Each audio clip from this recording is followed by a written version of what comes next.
Welcome to Home and Away, a Tottenham Hotspur podcast hosted by myself, Graeme Spice, and Glenn Cowie, where we talk about all things Tottenham Hotspur from both the match attending and international supporters' view. This episode, I'm without Glenn, but I'll be speaking with Ian Sawyer from Tottenham Hotspur and returning guest about how the fan sentiment was in the lead up to Frank leaving, and we'll be taking a look at the appointment of Igor Tudor, I hope I'm pronouncing that correctly, and today's bloodbath at the training ground. A lot to get through, so let's get into it. Let me be the one that you turn to, someone you can rely on, closer each day, home and away.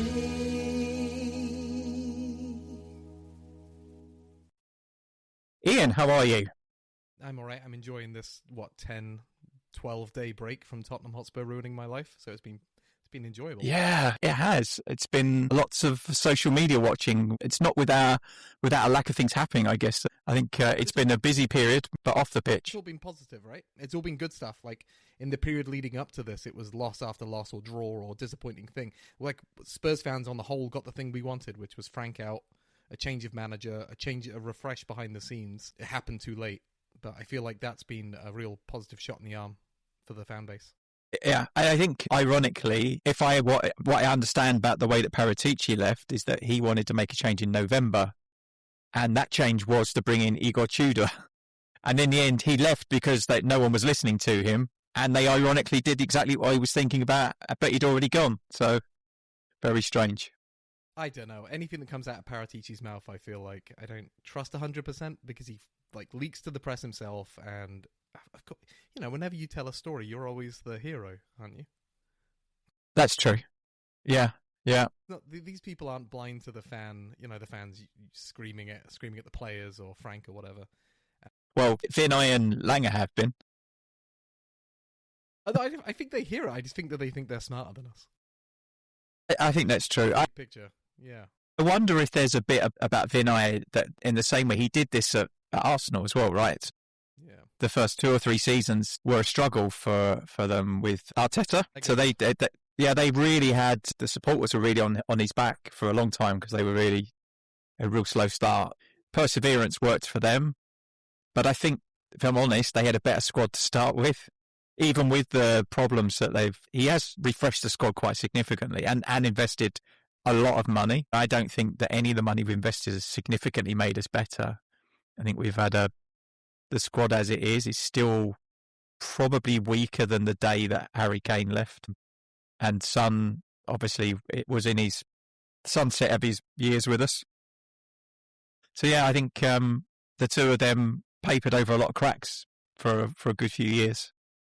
So yeah, I think I did almost feel sorry for Frank in the end, I've got to be honest, because January was an opportunity for them to help him by maybe bolstering the squad. Didn't need to be massive signings. He just needed numbers. But I don't think they really did. Again, looks like all the pre-programmed Langer signings, the kind of youthful signings happened, and everything else, it's almost like Paratici down tools before the window even started, let alone closed. So, yeah. But yeah, I think, as you said, it's been not great to watch. I think the supporters have made their feelings very clear, and it was almost unanimous in the end, which is unusual for the Spurs fan base. We're usually very good at having conflicting views. I've seen one or two. I haven't heard many people say it, but I've seen a few people online kind of pointing fingers at people for wanting Frank out. Which is strange. It's a continuation of the Ange war from last season, just where people want to get. But also weird is that the media have been very supportive of Frank, whereas they absolutely went after Ange last season. It's been weird. I don't know why that is the case. Maybe Ange rubbed them up the wrong way because of how abrasive he could be in interviews, and Frank's not like that. He's maybe a bit too accommodating. But do you want a conspiracy theory? Go on. I love a conspiracy. It's just to put the boot in on Spurs, so that's the number one thing. And number two, we probably had a greater chance of going down with Frank, which is a massive news story. That's true. Yeah. Yeah. I can see that. And then last week was the other big thing last week, which was the Ange interview on the offside, which was it. I mean, it was interesting to get some insight from his perspective on what was happening in the background. But I think he had a fairly. I think when we were talking before, you said like you're if you write the story, you're the hero of the story, and I think he glossed over quite a few things that he did or didn't do that rubbed everyone up the wrong way, like having a go back at the supporters, cupping his ear at the supporters, generally being really abrasive in interviews, refusing to change no matter what was available to him. So there was I think he was, yes, he got the required outcome, but in the end, if you look at those last couple of Europa League games, it did not look like he set the team up to play that way. It looked like the team, I don't know, maybe I'm... No, I've heard that. I'm doing him, but... Yeah, I don't know. Because I've said the same thing about Frank this year, that it looks at times like the players are disregarding. Well, yeah. So, my gut is telling me I don't believe that with Ange. I think he had full buy-in to the end. And I don't know how much of that was the players pushing that, whereas I think Frank lost player buy-in. That would be the difference between the quite two. Early, I think, as well.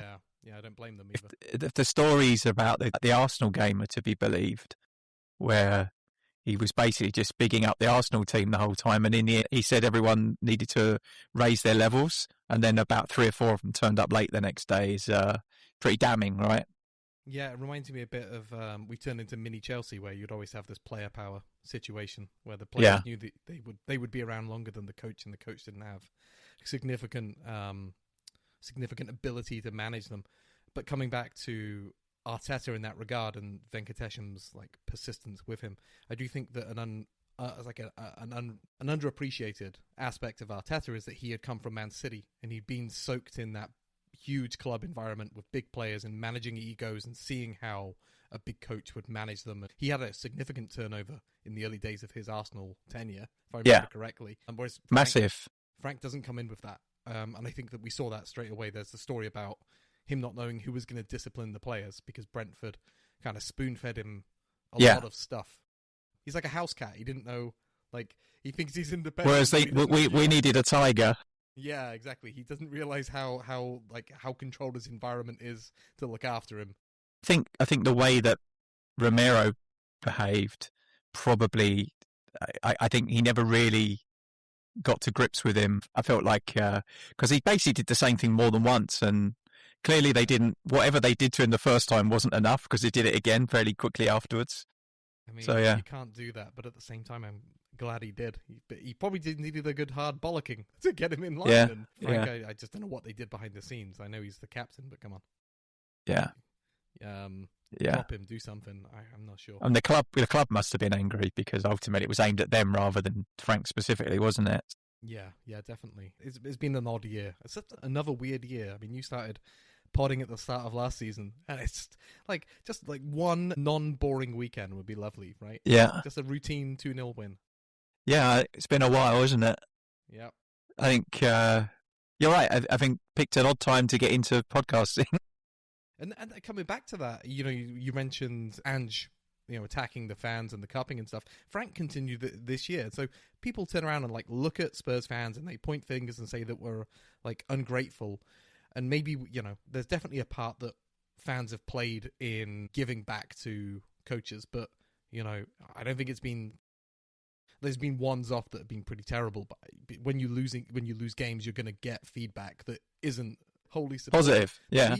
But we as a fan base have experienced this, I don't know, just this criticism from the managers. I can't remember it being like this for a long, long time.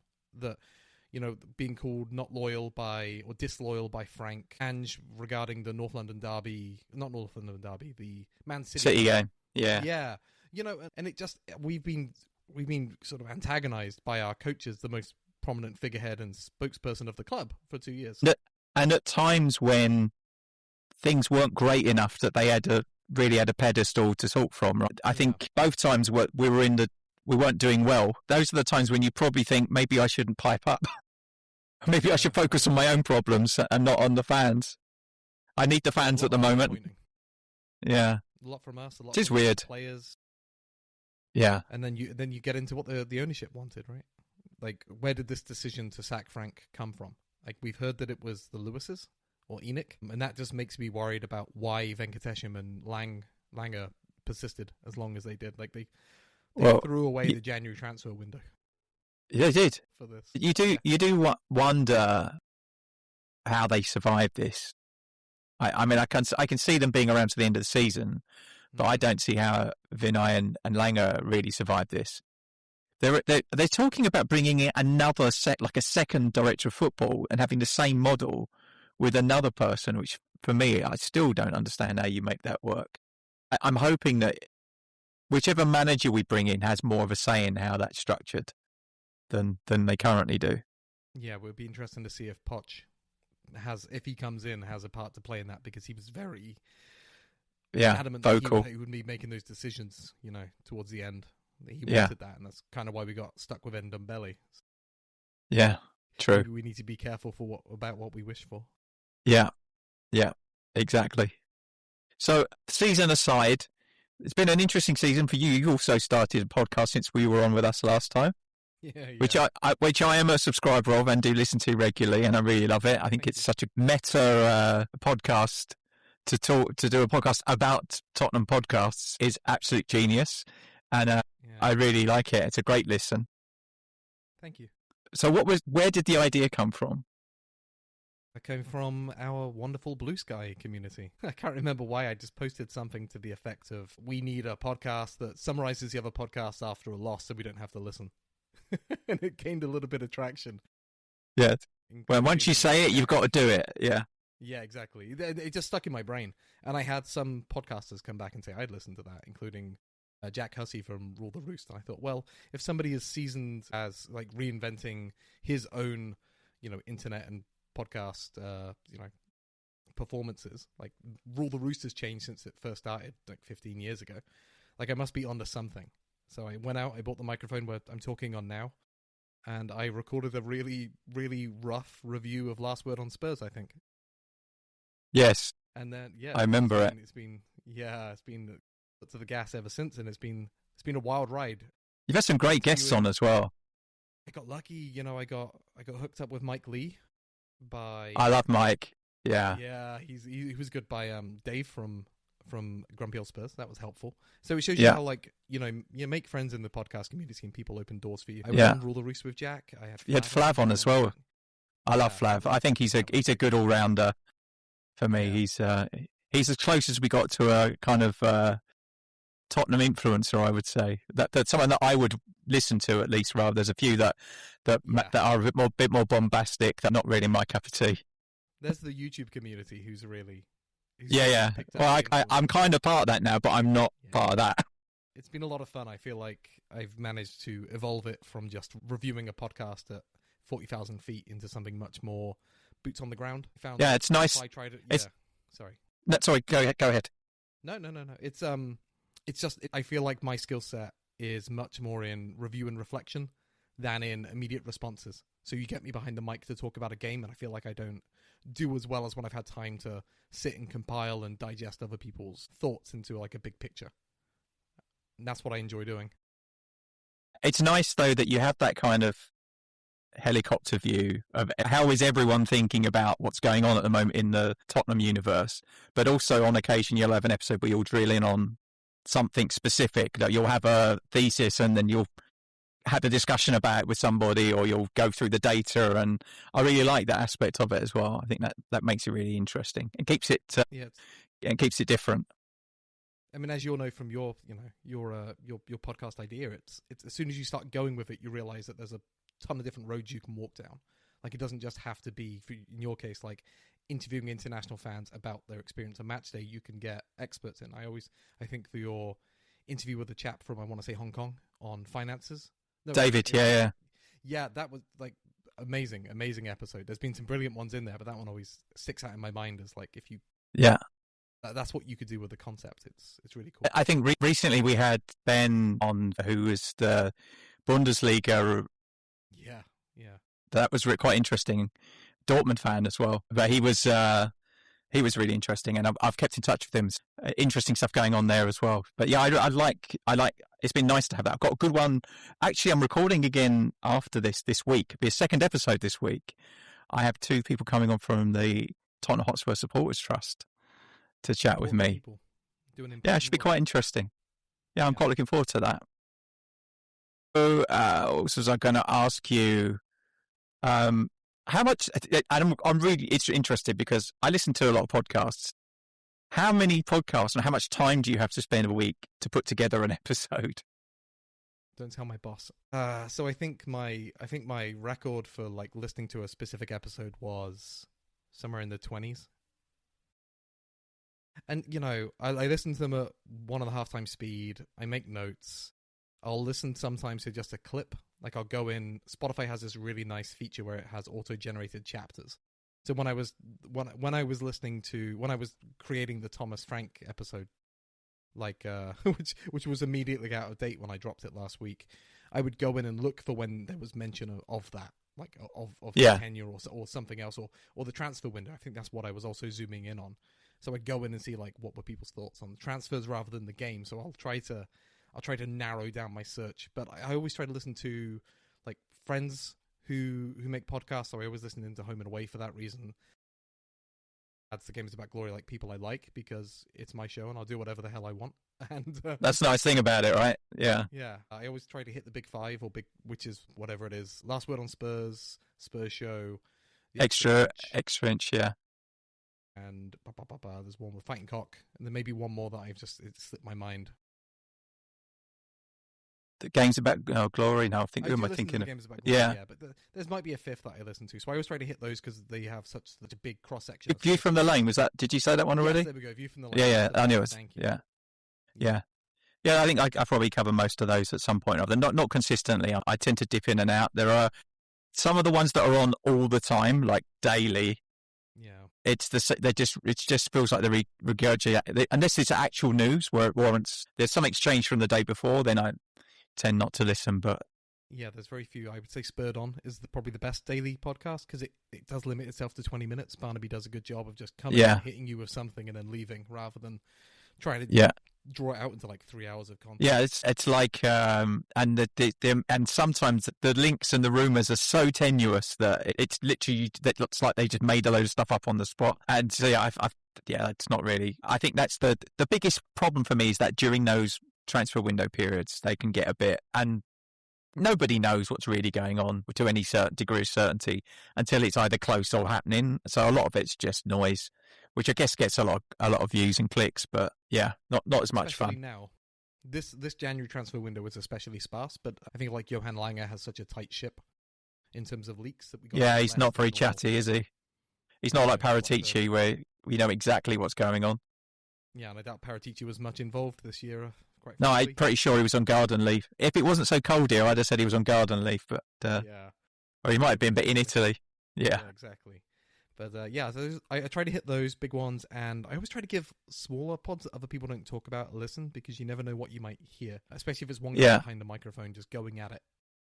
Because I feel like it's nice to shine a light on places where people maybe have a blank spot, or you might find something new, or just it's a different voice, which when you listen to as much as I do, like it's in the car, it's at work, it's at home when I'm cooking, it's constantly going like a cacophony of insanity going through my ears at all times. But you just want to hear somebody new with a new point of view or a new way of phrasing things. I kind of like that as well, because if someone's relatively new, you get most of what they give you is includes their lived experience, right? So it's all of the how they are as a supporter comes into how they form their opinions on it. So you get a lot of difference from like that. I also think the longer you do it for, and the bigger you get, the more formulaic it becomes. And it's like you could watch 3 of the big podcasts, and they would all talk about the same things, all have the same variety of opinions. There's a lot of the same faces that show up on a lot of them. Yes, that tends to normalize the opinion set across them as well. Yeah, I just think that I like that sometimes, that you find something a bit niche that really just catches your fancy. I keep meaning to graph that network at some point of people showing up on other people's pods. Just see it, That would be quite interesting, because it's happened.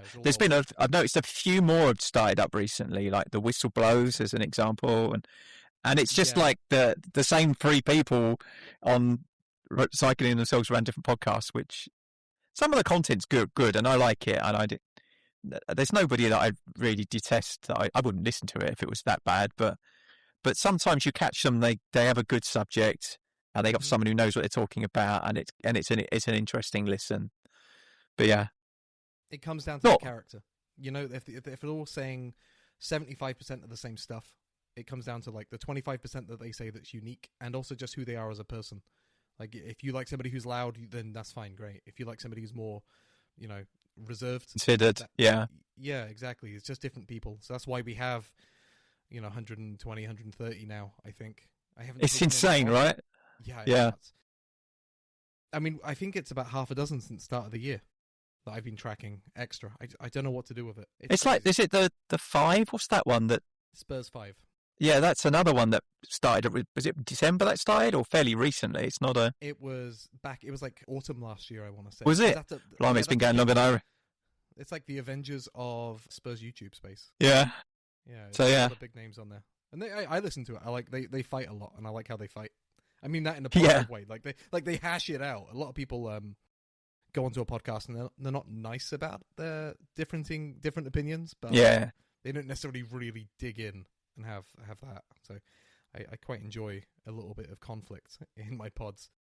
I did feel a bit sorry for you, especially on the day that Frank got sacked, because there was about 6 million emergency podcasts, and I knew if you were going to do an episode on it, you'd probably be listening to podcasts for 24 hours a day for about a week. I think that if it had happened in the off season, I would have listened much more quickly and put something out. But I knew that if I did anything back end of last week, it was going to be out of date with whatever new coach came in. Yeah. So waiting for Tudor to be announced, I decided, or whoever, because like Tudor came out of he wasn't. He wasn't even being discussed. Not a single person was talking about him until it happened.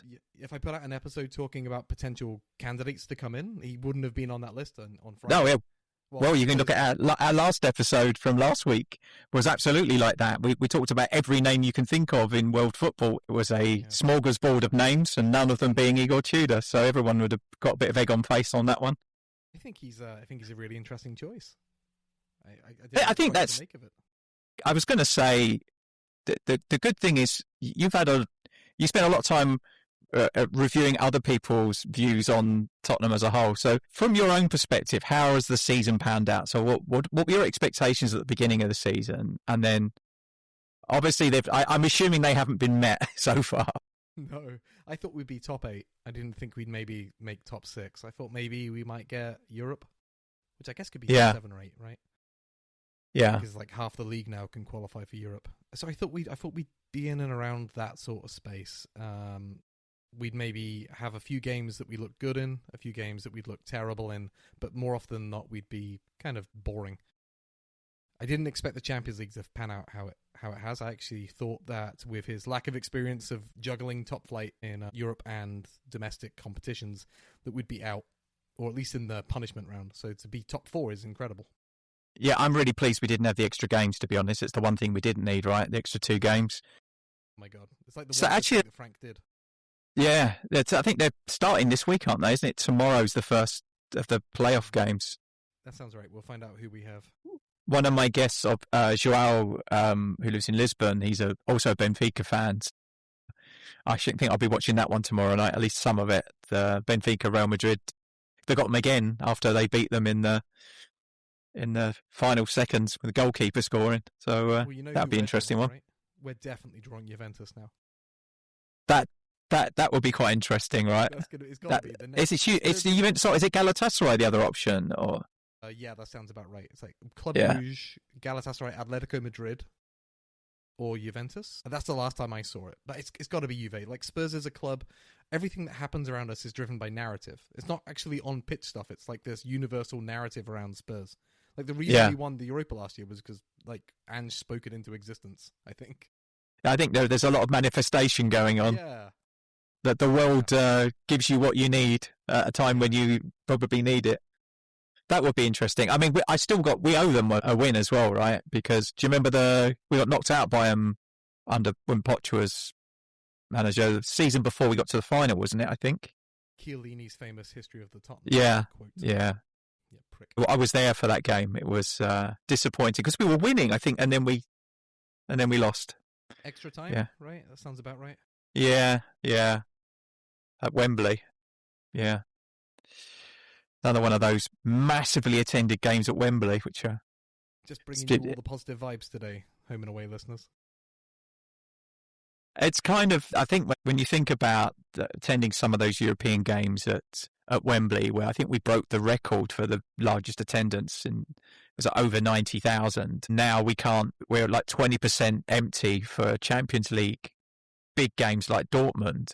It just shows you how bad it's got, I think. And that also hasn't helped by the fact that they did some really good ticket pricing at Wembley. They made it accessible. Like the group stages at Wembley they did a package deal. I think it was 75 quid for the first 3 group games. So you got a lot of, the numbers were good for those games. And then it never got super expensive. But I saw there were rows of seats at £1 a pop at the stadium that weren't filled for the Dortmund game. So I think that the owners got that absolutely wrong. I'm assuming that's a hangover for the pricing would have been done at the beginning of the season, probably by under Levy's stewardship. But I'm hoping that they do something different next season to make it much better to have a full stadium, right? Yeah. For many reasons. Well, but the football on the pitch needs to be there. Yeah, it's true. The football on the pitch needs to be there to entice people to come, I guess, as well. Yeah, you charge a premium price, you expect a premium product, and especially if you're treated as a client with a client reference number, it's obvious. I mean, I'm not there at the stadium because I live here in America, but going to the weekly watch parties that I run, I've seen declining numbers just for people to get up and out of the house and drive to a bar, and they can walk out at any time if they want to, and that's a low effort, like pretty much free relative, situation relative to going all the way to the stadium, park in or drive in or whatever or get in the bus or whatever you're doing. Yeah. And then to sit there for £91 and watch us. I mean, in Europe, you could argue that was probably the best time to go and watch Spurs this season so far. But let's talk about a Premier League game. Why would you bother if you're not a season ticket holder? I've seen so many poor. I mean, I know last time I saw us win a league, I didn't go to the Burnley game, so I missed that one. I think that's the only home game that we won this season. Can you not go on Sunday potentially? If that's your record, I can go. I have tickets, obviously, but I'm trying to decide whether me going would jeopardise the win, or at least getting something from the game. And also, it's a 4:30 game on a Sunday. So it's finishing at 6:30, and I've got to get home at 6:30 on the evening. And I live the wrong side of London, so it's a commitment. But I feel like I'm going to go. I don't know. It's his first game. I'm undecided. His first game. Yeah, I think that's the only thing that's really changed my mind more, I think. And I missed the home match last year because I was in Amsterdam for a work trip, so I didn't get to go, and I ended up watching it with the Amsterdam Spurs supporters, because I know a few of them as well from previous years of working over there. But yeah, I'll probably go. I hate those games anyway. They're always horrible games to watch. Very rarely do we, even when we do well, we're never completely clear until the whistle blows, and they're really uncomfortable watches. Yeah. I had tickets, exactly, and then I turned it down. I had tickets that came through my club that someone else couldn't take. Well, actually, it was a clerical error on my part. I put in the wrong game, and we got 2 tickets. So I was like, me and my wife are ready to go. And I thought, well, I've never been to a North London derby. That'd be pretty cool. Maybe we could, have my daughter, stay with my in-laws for the weekend, and we could fly over for a long weekend, go see the North London derby. And in the end, I thought, that much money for a long weekend, it's a bit too much. I can't imagine it. It all adds up. But, that would have been fun. I wish I'd gone now. I wish I'd done it. Yeah.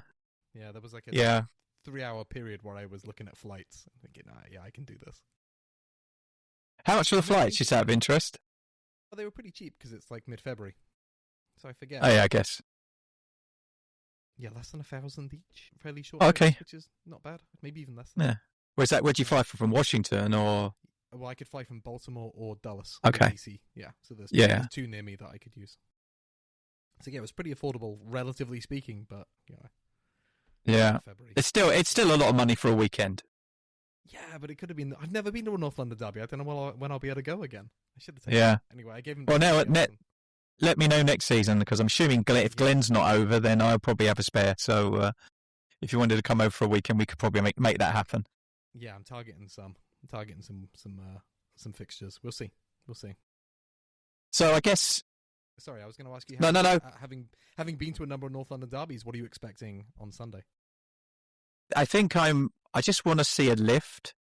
I want to see a bit of something different. I want to see us progressing the ball quicker, the press, the attacking, all the things that he's renowned for. I want to see signs that the players have received the message and are trying to implement it. I don't mind. I'll be honest, for me, this is a bit of a gimme for Tudor, but he's expecting us to win. I am. Yeah, well, yeah, I want us to win, but... No, I think that it'll be the funniest thing ever, so that's my narrative. Oh, yeah, there is that. I'd take it, mostly because you're right. It would, to basically draw them level on points with Man City or something would be really something. But I mean, in terms of where we're at and where they're at the moment, everyone's going to be looking for an Arsenal win. What I really want to see is that it's a bit of fight and us creating chances and progressing the ball quicker, just to see that the boring patterns of play that we've been watching in the previous few weeks, we'd see something different. Like there's been periods like I think the Man City second half and some of the European games for like 45 minutes. We played really well and we've progressed the ball better. I also think that some of the players are being misused, have been misused. Like Xavi Simons is a 10, but the ball's never coming down the middle to him, and so he's moving all over the place to try and get in possession. And I don't think that's been very helpful. We're kind of limited on who we can play, and we can probably talk about that. It's still very limited, but I just think that the way Tudor plays will bring Xavi into the game a lot more, because he tends to play more centrally as players. It pushes players up a lot, so it might get a bit congested. That's the only thing, I guess. But lots of. Sorry, we've been complaining about not using the middle for so long. Now, I think everyone will be there. It'll be like a little. But yeah, I saw it. It's interesting. You put me onto that video that George Akile put out. Yeah, it was really good. But I also watched another video earlier today where the slightly different take, but I think it was more on Juventus, the way that they played. He's quite adventurous. So not only is he pushing the wing backs on, there were situations where the left and right centre backs were pushed in as well, right up into almost like a double pivot, where the others push it even further up the pitch, which it feels a bit Ange-tastic in that we could end up conceding a lot of goals, but as long as we're scoring more than. But that's been our issue, isn't it? We really haven't been creating enough chances to win games. We've only. No, go ahead. I don't think that anything on Sunday is going to be representative of what to expect from the rest of the season from Tudor, though. Like there's a lot of talk of high lines and pushing forward and central movement. He might set up differently to not lose this one, but it's not really in his style, though. But it's also like he's had 10 days or like a week with these players tops. Yeah. So I'm not expecting it to be perfect. I think that George Akalea video that I sent you. Yeah. Talked about having a lot of runners in that team and using Gallagher for further forward. Yeah. I totally see getting that industry in the team. Yeah, and I can see us playing Polinia in the 3 if we do play a back 3. If he persists with that, I think that makes sense. I've also heard that Porro might be back for Sunday, which would be good because I think he'd be a really good wing-back option. And then you've got Sousa and Spence, I guess, on the other side as options. Spence, I'd have Spence from a defensive perspective because we'll have Saka and what's the other guy? The one that was from our youth team that went was it Chelsea? Why can't I think of Madueke. If they've got them coming down the side, I fancy Spence more to defend against them. But then maybe he wants Sousa for his attacking to get in and putting crosses in because he is left-footed, whereas Spence is not. Might be an advantage that he might look to do. I don't know. I feel like it sends a really bad message to Spence in his first game if he doesn't start him. Honestly. Yeah, maybe. If I've heard that Tudor's a really good man manager. I think he's very good at. That's interesting. we need that, right? We absolutely need But yeah, that and belief not being instilled. it's not all, it's a combination of arm around the shoulder when needed and kick up the backside when also needed. Yeah, And there's a so few of them that some needed one, some needed the other. Sousa will probably get minutes, but I can't believe he would start a North London derby under a new coach who's going to be looking to, like you said, lock down that wing. Or I maybe he think Tell loses out this time will. Yeah, I think so. again. But I he think likes to play sometimes with two up top or something. So yeah, but I think he's played with He's played for him before at Juventus, so I think he probably has built a level of trust with him. We might see more out of him, which would be good because we haven't seen anything out of him so far. Yeah. We might see something out of him. Yeah. He's some of the was it the Dortmund game where I think he was through and he just didn't run after the ball. I'm very disappointed with him. I think if we go back through my episodes, you'll find me saying when he signed for us, I thought he would be our top scorer this season. So I'm beginning to regret that. Well, he should have been. He's just been. I mean, he's had a really bad Spurs career, not just because of putting goals in the net, but how many awful injuries has this poor lad had? He started injured and he'd never been injured before, and he's come to Tottenham, and we've just got him in pieces. Yeah. So I think we've all seen all the videos about how aggressive, high press, all the things that he likes to do. So I just want to see something that gets me out my seat as well. I think that's been missing I've been sat there semi-comatose. Look, when your phone starts getting more interesting than what's on the television, that's usually a bad sign, right? Yep. We have people who sit there and they knit during games, and they do. Funnily enough, I've coloring. had one of those knitters sat in front of me in the stadium before. I mean, it's a good idea. I got nothing against it. I think it's brilliant. No, exactly. You see that they do a little bit extra during games recently. It's been like a Doctor Who scarf. Yeah. And obviously, I think the current injury list doesn't help. Doesn't give him a lot to play with, really. And I don't see any significant improvements in that likely till probably end of March. We'll start to see some players back. So maybe we see Porro back. I don't know about Udogie. I don't know when he's Danso. I've heard stories that he had busted a tendon in his toe. Yeah, it's like turf toe. And I don't know if that's a long term or not. It feels like it should be long term, but you could just bind it all up and stick it in a boot. It's probably all right. Yeah, how many injections can we give him? Yeah, exactly. I mean, he's built out of granite anyway, so he'd probably be all right. If you go to the Premier Injuries website, it's like 3, 4, 5 injuries per team, and you hit us, and I think it's like 12. 14. It's like a scroll. Yeah. It's like when I have to fill out a how old are you thing on the internet now with a scroll wheel, and I'm like that to get to 1971. Yeah. It's bad, and it just feels like we threw an opportunity to make it better away in January by waiting so long to bring Tudor in. I think maybe he definitely would have wanted another centre back. I'm assuming because when you're playing three. I mean, I like Gallagher, and it was. I actually think he suits his style of play, that kind of press, because that's the other thing that George Achillea was showing was maybe playing him as one of the 2 10s behind a striker. Yeah, for his that was interesting. Pressing more than anything. And actually, if you think about when he was successful at Palace and at Chelsea, he was playing in a more advanced position than he has been playing for us. So maybe we get more out of him that way as well. But we'll see. I don't know if I'd want it to be Xavi and Gallagher over. I don't know. I guess they're all going to get minutes because there's only so many fit senior players. So it's about starters and finishers, not about who's going to play 90 minutes. And also, I guess we're really talking about for the next 3 or 4 games. Then we're into March, and we've only got 1 game a week until March, I think. Then we start when the Champions League starts back up again. So he doesn't have to worry too much about overplaying players. They'll have a full week between matches to recover and recuperate. Yeah, there's no 1 game where we have a Tuesday after a Saturday in that period. Oh, really? Yeah, maybe. Is it because it like European? Is it some? Sorry, not European. Is it some international break or something? Yeah, there's an international break coming up. I can check our schedule, which is it makes great content for you. But I'm pretty sure that I saw on my calendar something Could be right. to that effect. Yeah. Let's just move on. Yeah. Sit and grab my phone out. I can't get it quick enough.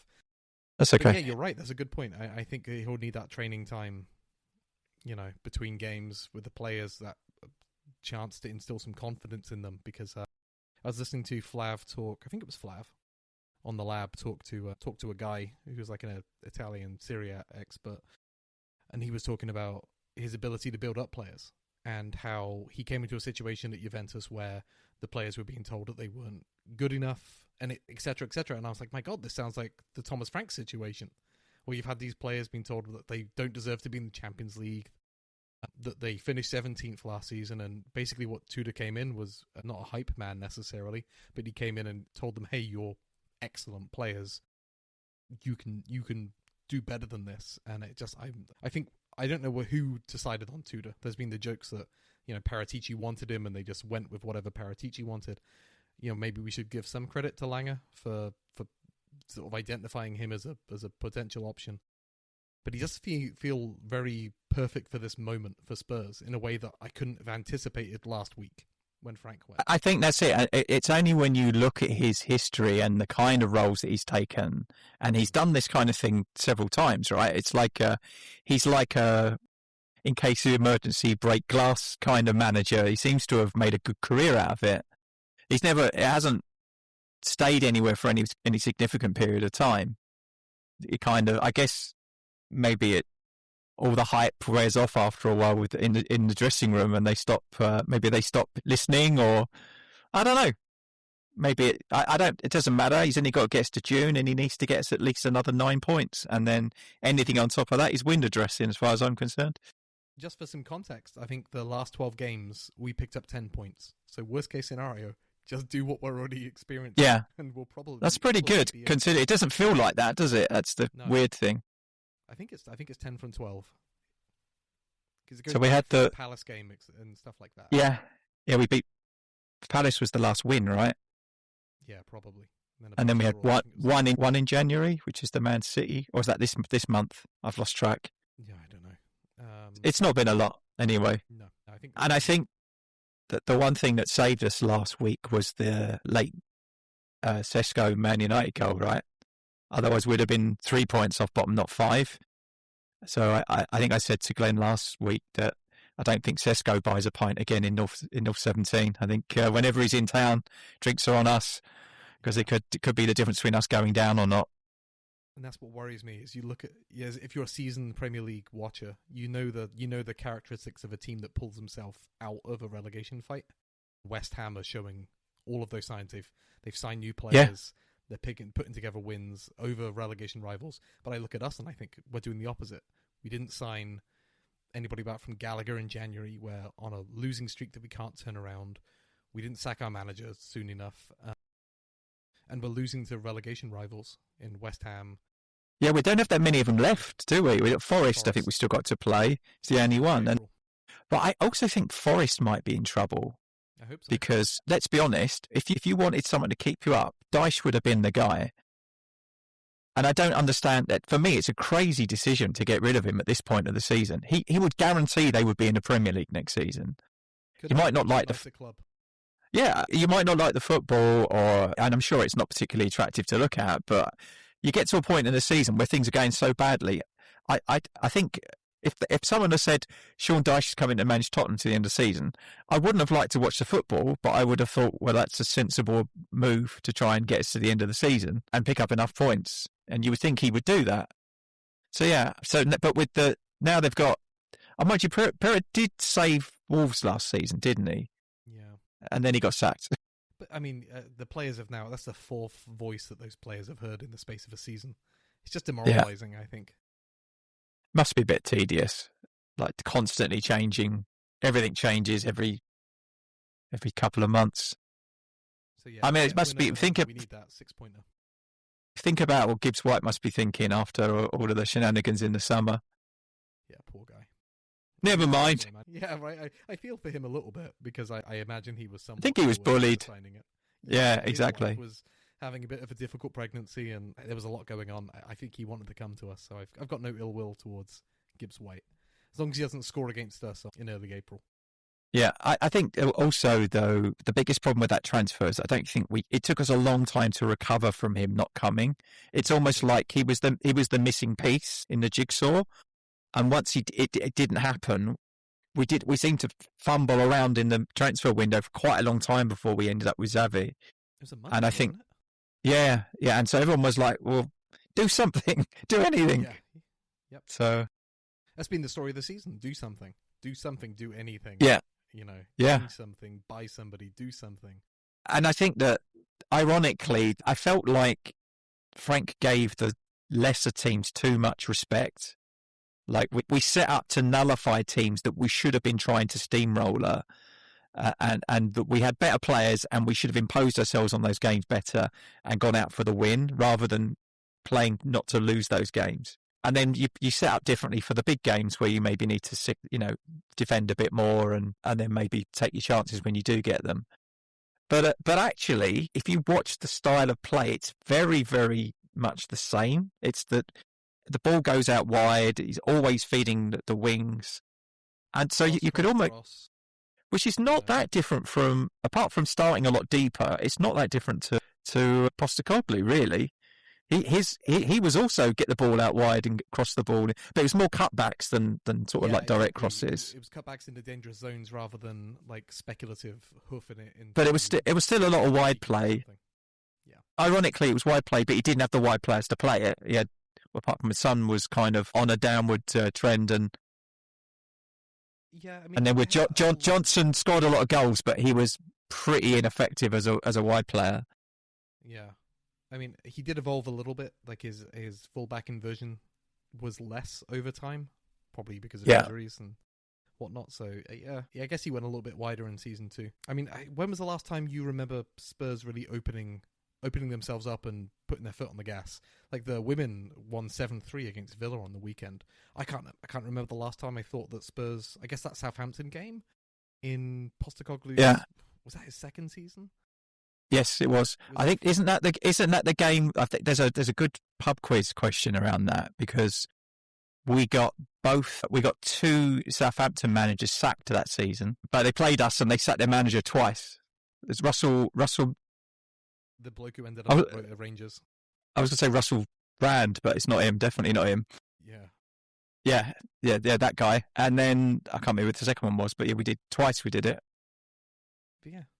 But Spurs have always had that in their makeup, is the ability to just really stomp. There's a lack of ruthlessness, right? Yeah. It just feels there's no ruthlessness in it, like just to go for the throat, like just to get yourself in a position and really. And I just think that there's been a lot of times where players are queuing each other up to score, but no one wants to take the shot.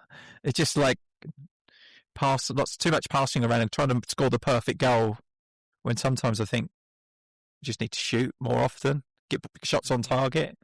It's not been happening. You can look at the shots per game is so low. And in a lot of cases, it's the home games where we've been worse. The Villa game's a good example where we did not look like the home team. And that's been the case in a lot of games this season. In a lot of cases against teams that I don't think have got better players than us as well.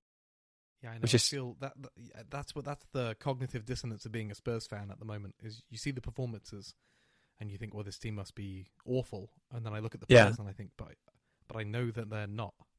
Yeah. If you can get them performing, halfway between where I think they are and where they are, then we'll probably be okay. And it's when you think a lot of our goals this season have come from our centre backs. I think they're after Richarlison, I think they're the 2 next top scorers. Yeah, it says a lot about the midfield players and the other attacking players. I just found the focus on set pieces so early to be mind-numbing. Like, all about marginal gains, but what are our marginal gains over? It's not marginal gains over finishing 4th. That wasn't the football level that we were playing. We didn't need to go from 17th to 16th. We needed to go from 17th to 8th. It was, exactly. And you're not getting that through long throws, are you? Yeah, you're not getting it through marginal gains. Long throws, which we found in the Chelsea game, you can defend against pretty easily if you put 2 of your forwards on the halfway line. Yeah. So Yeah. It was not great. Good luck to him. I mean, I turned pretty sour against him, got pretty angry against Yeah. Frank towards the end. And I, like you, both you and Glenn are two of the more level-headed people that I know when we fairly circumspect about football and don't tend to get too excited one way or the other, but actually was quite surprised at how angry people got in the end. And I felt it as well, but sometimes I lean on the people around me who maybe I think am I just being unreasonable, and I look around and like everyone else is like it as well. I'm like, okay, so I'm not being unreasonable. I should talk about this more on Podnam at some point, but I just, the more I think about it, the last 2 seasons have been a fan base experiencing things that are the complete opposite of what we would expect and are used to in terms of like if you look outside of everything, we've lost our chairman Daniel Levy, right? Like Yeah. that's a huge change, huge structural changes behind the scenes, but just holding on to managers for far longer than we are used to. Like even in Ange's second season, around the January-February time, you could have made a very strong argument for doing what we did this season. Yeah, absolutely. So we were in this situation where we were pushing through the point where we would have normally experienced a managerial change. And I think you saw the fan base crumbling a little bit. Without the Europa League run, Angel's gone in January, I think. Yeah, but we had it, and there would have been a change. change. That experience of knowing that the manager shouldn't, some of the people who are still Ange supporters will, fight against me on this, but the majority of the fan base were experiencing something which they felt shouldn't be happening, and in previous years wouldn't have happened. And we've had that 2 years in a row, and I think it's done a lot to us as a fan base in terms of that mental state. I know people have talked about normalizing losses, but I think it's more about experiencing that real stress of the situation and not seeing the changes that make sense be enacted. And I think sometimes you have to think, well, maybe the club and the coaches are seeing something different to what we're seeing. But then there were times when Frank was talking about seeing improvements in the team when, frankly, no pun intended, when I say frankly, they were not improving. I felt like sometimes after his press conferences, there's like a sort of Morgan Freeman narration. It did not, in fact, get better. The Arrested Development voiceover, right? Yeah. Yeah. So, so... Him and his coaching staff must have seen something. They're all heavy data users. I see that I know on the running. Well, they turned us all into heavy drug users. I mean, he had these analysts and people that that we were very excited to be bringing in, like Haslam.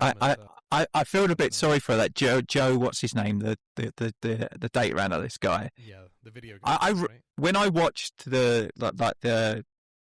kind of day in the life at Brentford, and he was really pivotal in the analysis of the matches, and he would actually take some of the sessions.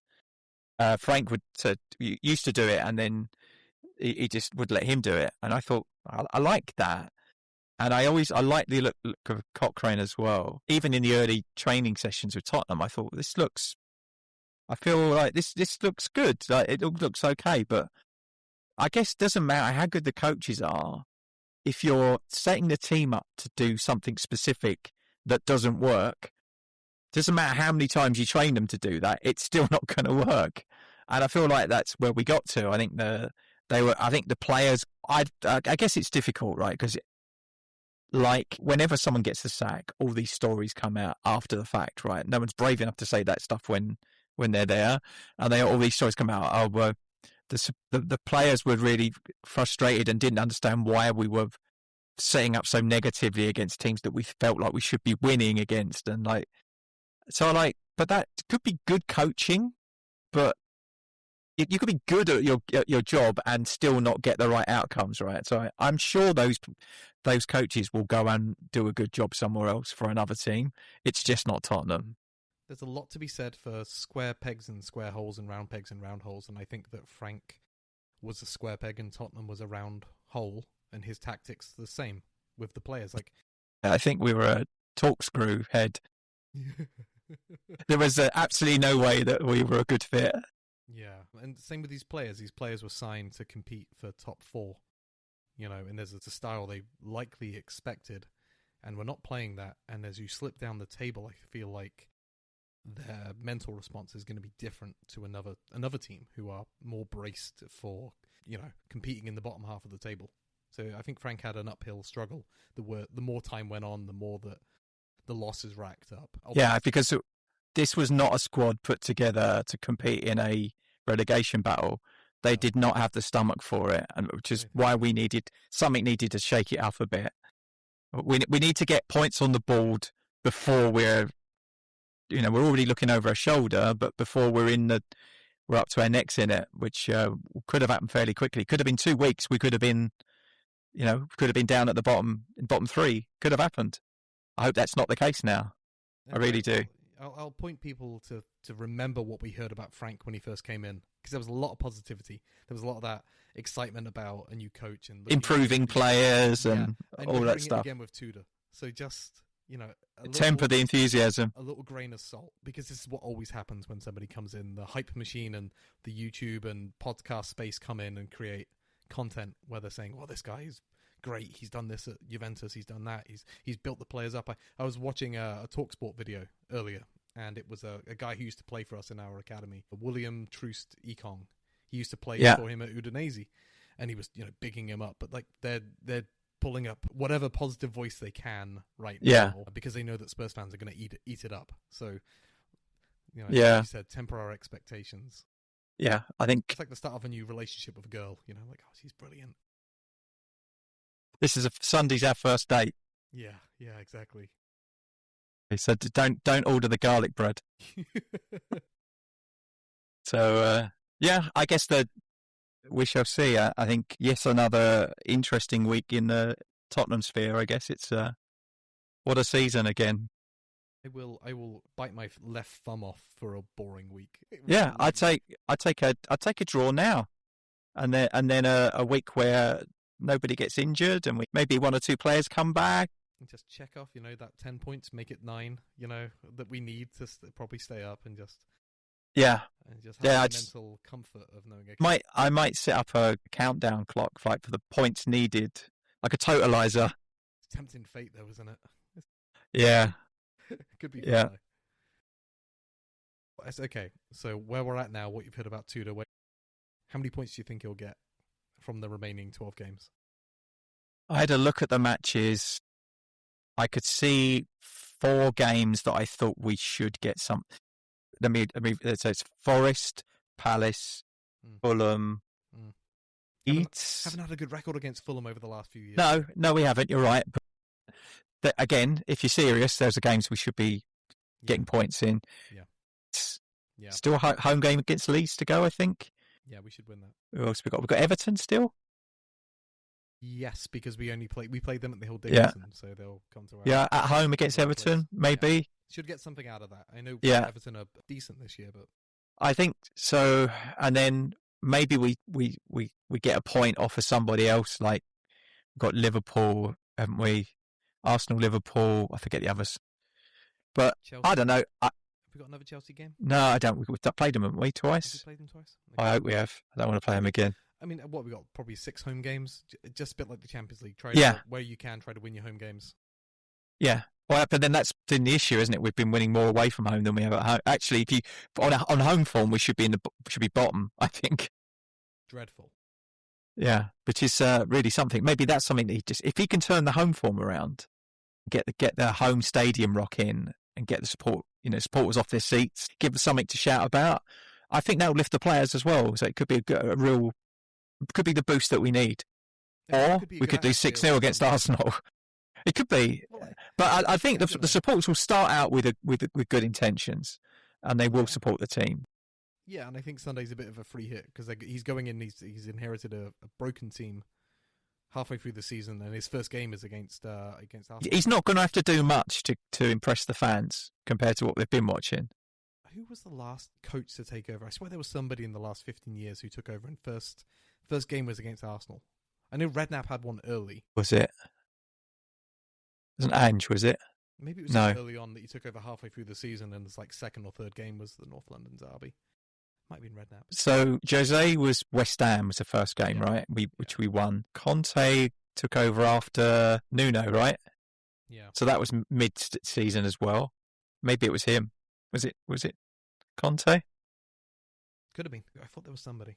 Trying to see if there's something. Anyway. All right. Well, again, great content. Yeah, love it. Love a pregnant pause while we do web searching off. Yeah, I was trying to find it. I got to be right. Anyway. Yeah, I mean, good luck to him. We need it. Yeah, I'm cautiously optimistic. It can't get any worse, can it? In the grand scheme of things, we don't need much. We just need 3 wins. Or 9 points from 12 games is probably more. That takes us to 38, which I think is probably enough in most seasons. I don't see other teams. Yeah, I'd take that right now. I know. What would be interesting is that when the Champions League restarts, how he'll fare in that as well. Be quite interesting. Really haven't thought about it because it's not a priority for me at the moment. But it's anything could happen. I mean, he's also back because I think he'll be back before the Premier League, won't he? Yes. Yeah. Yes, I think he's got. So it'll be. Arsenal, Fulham, Liverpool, is it? Or Palace? I think it's Liverpool. Liverpool, then Palace? Yeah, but it's not bad. It's Palace. Palace and Liverpool. Okay. Yeah. And we haven't got Champions League game on our schedule on Google. But as long as he doesn't pick up any more effing injuries. Yeah. That's the other big one. Yeah, we've run out of options, really, haven't we? It's like the only thing we can afford to lose. A forward player, because we've got Tell who could come in. We can afford to lose one centre midfielder because we've probably got one covering there, but no defenders. We're not allowed to lose a defender. No, we can lose a goalkeeper. Kinski will probably appreciate a game every now and again. Yeah, it's going to be interesting to see if he sticks with Vicario. I imagine he will. Yeah, it's quite interesting. There's a lot of talk about him going to Italy in the summer, and quite big money as well, which was like 30 million euros or something like that. Which bite his hand off. I'd quite happily take him there myself. Yeah. We shall see, I guess. Biting talk today. Biting my thumb off, biting someone else's hand off. Yeah, I like Vic as a person. Not so much some of the stuff he does on the pitch, but I feel like if you can double your money on him, you take it. Yeah. Yeah, and I think that for that kind of money, you could get someone in that could do a better job. There are squads of players in the Premier League where they have their second choice keepers probably better than our first choice keeper at the moment. The interesting thing about the lack of options is we'll find out whether it really was Frank. Because he can't really change the personnel too much. He can change it's agreed. Pitch. And I think the frustrating thing is that we struggled for a long time. And we were defensively quite porous, but he played big chunks of the season with Archie Gray playing as a centre back, and even at one point Bissouma played as centre back as well. So all of his injuries seem to come in key areas of the pitch, whereas Frank's had his first choice centre backs for most of the season. It's not like only through suspensions has been mostly the issue, but he's had a lot more availability of players than Ange ever did in key areas of the pitch. Yep, absolutely. Interesting. Well, we'll see. I'm looking forward to Sunday now, which I really was super dreading it, but I at least want to watch it, which I would have maybe not have done. Yeah, I'm more hopeful than last week. After the Newcastle game, or before the Newcastle game, I would have done anything to get out of not watching the Arsenal game, but now I'm... Are you at the pub on Sunday? Yeah, and we're going to make it a private event. The last one that we held, Arsenal from the North London derby, had a few Arsenal fans standing up in front of the crowd, waving shirts and things, so... I bet that went well. Yeah, I got up on the microphone and I yelled at them. That was fun. Asked them where they thought they were, Yeah. Did they not see this? Did they not see the poster that said, Spurs watch party? Arsenal fans not welcome. Yeah, that's what we've done. We're doing that. So we're locking it down to a private event. It feels a little bit like it's inviting trouble, but we've got to do something. It just wasn't fun. We had kids there, and it was unpleasant. I had a friend tell me he was worried that a fight would kick off with some of the things that were happening. Yeah, that crowd was pretty placid.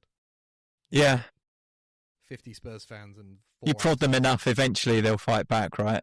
Yeah, I think we could have taken them. We outnumbered them. But the end up on the news, like There was a mass brawl broke out today, and mind you, it wouldn't even make the news in the States, would it? Yeah, which one? Yeah. Yeah. Yeah, soccer hooligans invade suburban Maryland. I think might make the news. It might make the local news. Yeah. Yeah, so go watch at the Interesting. pub. I assume you're hoping to be at the stadium. Yeah, Until- yeah. Yes. I think so. glad I think for the punishment.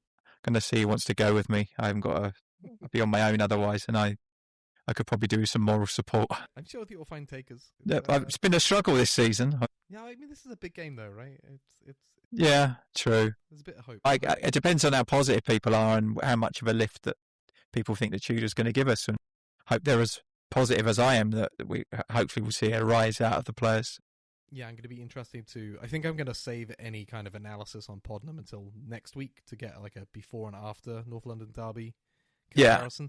I'll be interested to see how that changes, like whether we do we'll be more excitement. I'm probably going to do I said we've got another session tomorrow with the guys from the Supporters Trust, so we're obviously going to talk a bit about the trust and as well as what's been going on around the club, which I'm sure they've got some views on, and also to talk. It's nice to just talk to them as supporters as well, because ultimately that's what they are about the match on the weekend. So I'm quite looking forward to hearing some other views on the game. See whether we are alone in our views on how it may be impactful, him joining us, but we'll see. Interesting. Have to think it. We have to feel it, because otherwise what's the point? Yes. Yeah, I think that's the problem this season. I felt numb a lot of the time rather than I could take feeling angry or sad or happy, but like just to not feel anything has been really, really bad. I think it's been one of them seasons I've really struggled to really get enthusiastic about any of the matches, the home ones especially. When you know you've got to do 4 or 5 hours of travelling, pay a lot of money to get to the stadium, and then be served up what we've been watching this season has been a slog. It really has. Even a fight, not to do all that and not even see a shot on target in the first half of a game is criminal. Yeah. So the amount of empty seats around me most of the season has been notable, really. I'm surprised that wasn't notable to the higher ups within Spurs. Yeah. Because the only thing I can think of that changed mid-season, they did. I was quite vocal about it in the summer because I think a lot of people missed it. Under the headline was season tickets prices remain unchanged, but all of the little things they did underneath the hood were actually worse. Like they changed it so that if I sell my ticket, I get 1/19 of the ticket price from the exchange. So I get £55, I think it is. But then if it's a Category A game, they sell my ticket for £81 and they pocket the difference. Mm-hmm. So they basically sell my ticket twice. So that annoyed me. And then they did the thing where I couldn't give my ticket to another supporter that didn't have a membership. So like it used to be, as long as you had a CRN number, I could transfer a ticket to you. So if you're in my friend network, I could just send you the ticket. So I could find people who would take the ticket and I could transfer the ticket to them, and then we'd make a financial arrangement outside of the ticket exchange, which is great because it means I could offer it for less money than face value if I really wanted to get rid of it, and I would usually be able to sell it on. So they've stopped that, but halfway through the season, they brought that back so that now you can do it 3 times a season. So they kind of relented a little bit on that. And I wonder if it was to do with the number of empty seats in the stadium. I can't remember the may have had an impact on it. Category A game go on general sale like we have. I think I've seen North London derby tickets. Yeah, nearly all of them have this season, haven't they? Yeah. I think there was even general sale tickets for Sunday, which is insane. Yeah, I think I saw that too. Yeah. I imagine they've been snapped up now. Yeah. I'd imagine as soon as Tudor was announced, they probably like, right, I want to be there for that. I don't fully understand the One Hotspur membership anyway, if I'm honest. Like, it's pretty expensive. And it is. It didn't used to exist. $50 and £50 or whatever, and you might go once or twice a season. It's criminal. And it's become a barrier to entry for people to go and see a game in a season, right? Because if you need a membership, you've got to pay £50 or £45, whatever it is, and then you've got to buy a ticket. And that's just to get in the stadium. All of a sudden, you're buying like a VIP price ticket, effectively, aren't you? It's nuts. Yep. Yeah, I think that I'm hoping that they rethink all the ticket pricing in the summer, because I think it's more important that they fill the stadium. It must affect their revenue off the pitch, like in the stadium, like the amount of beer and burgers and pies that get bought must be down 20% because there's 20% less people in the stadium. But then again, those 20% less people have to drink 20% more to, to make up for it, because of how bad the football's been. Yeah, exactly. I guess the issue is a lot of the empty seats are season ticket holders who haven't gone, so they've already paid for the ticket as well, right? So the issue here is actually bums on seats rather than money in till. And what they really want is the people who go 1, 2, 3, 4 times a season, make it a trip. They go in, they want to drink at the bar, they want to go to the shop, like they want to spend that money.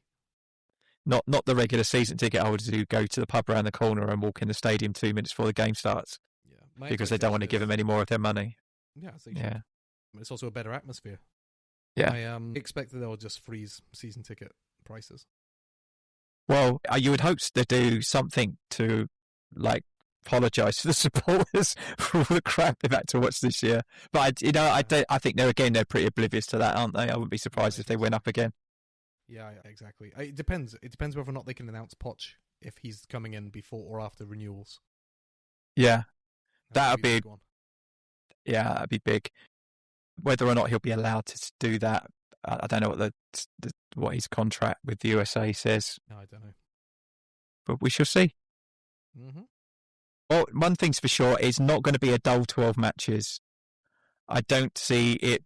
I think there will be stuff that podcasters will be very happy until the end of the season, that they will have plenty to talk about.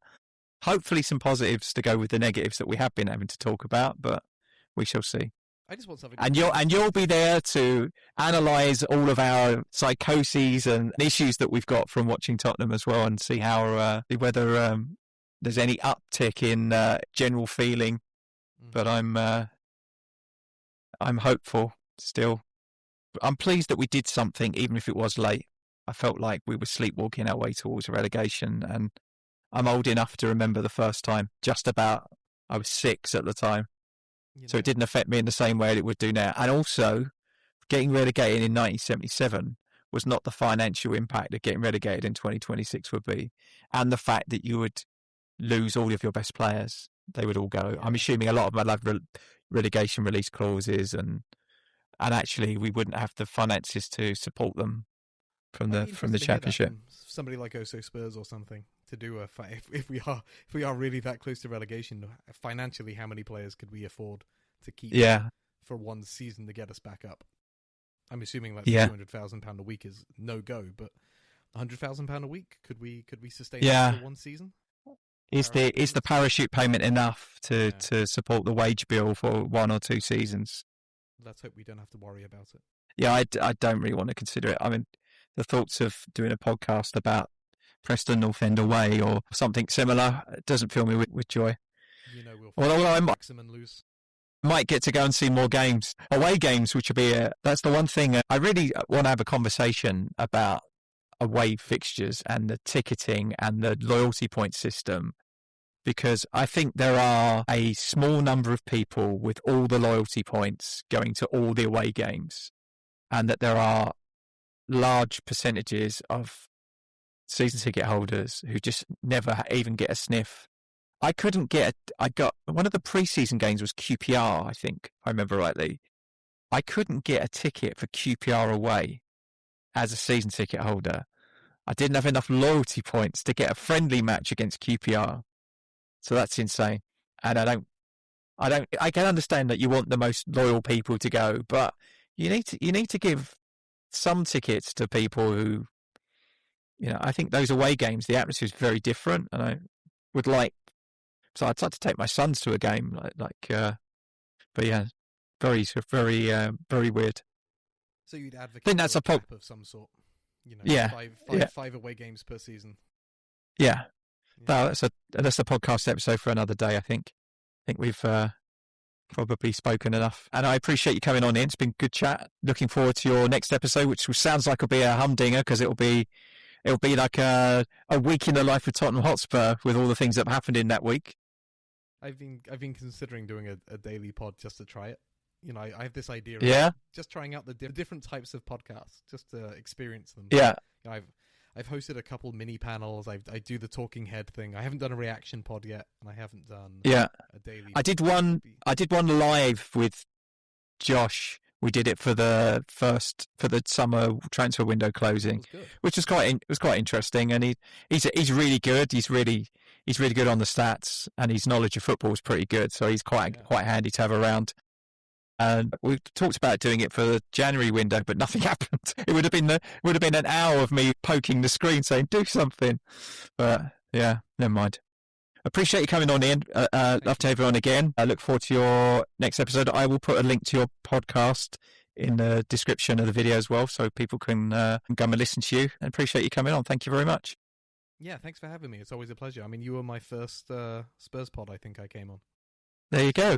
And it was you or Cads, I forget which. Because I think I messaged you. I was like, hey, can I come on? Yeah. I've been on Cads as well. I like some good guys on there as well, so I enjoyed that. All right, so just to wrap up, thanks to everyone who's listened in. Please like and subscribe to the podcast to tickle the algorithm so we can get in front of more Spurs supporters. And just as Glenn would normally say, come on you Spurs. Come on you Spurs. Let me be the one that you turn to, someone you can rely on closer each day.